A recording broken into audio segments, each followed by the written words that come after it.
tip number 2 for listening is empathise. Now, when we were young, we were taught basic skills like how to read and how to write.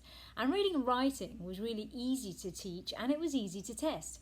However, we were never, in my understanding, ever actually taught how to listen properly. Now, we were told to listen, but we were never actually taught. Now, you may recall being told to be quiet and sit up, look at the speaker as a means to demonstrate that you are listening.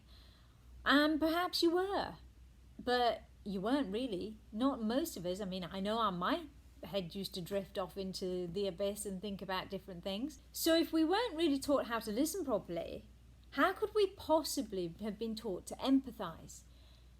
And I think this is really important. So to be able to empathise, you have to understand the message in its entirety. It's about receiving not just the words that you're hearing, but it's about understanding the tone and the non-verbal language, the body language that you're getting to give you a real sense of where the customer is actually coming from. Now, I've got this saying that I use quite a lot, which is being one step ahead of the customer might sound smart, but it's wiser to be in their shoes. And by that, I mean, it's better that you are able to stand in their shoes and know what it feels like to be them, rather than try to think ahead in your head as to what you're going to say next about your offering and your service. And that happens quite a lot. So you need to slow down and bring yourself back and really try to get into the customer's shoes. If you can do that, then you're going to engage with them on a much deeper level, which is important in terms of trust.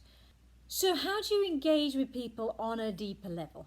First of all, trust your instinct. It's your sixth sense and it usually is right. Don't try to read their body language, just feel what they're saying. Now, I have studied body language and I can assure you that even I wouldn't go into a situation and ignore my instinct over my technical skills in body language, because it's just such a complex subject to get right.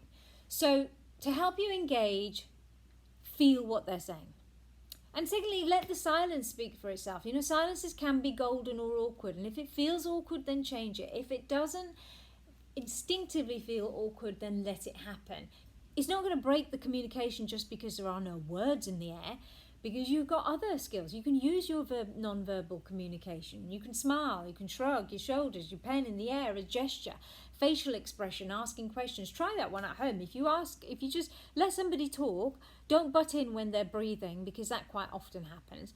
And just maybe look at them in questioningly, and you'll be surprised how quickly they fill the gaps. Okay, so add those two to my tip number 1. And I can guarantee you will start to build better rapport with your prospects and customers, and you'll start gaining more trust from them, and hence you'll get more opportunities. All right, try it. You've got to apply it to know it. All right, take care. Have a great day. Bye. Oh, tip number 3 tomorrow.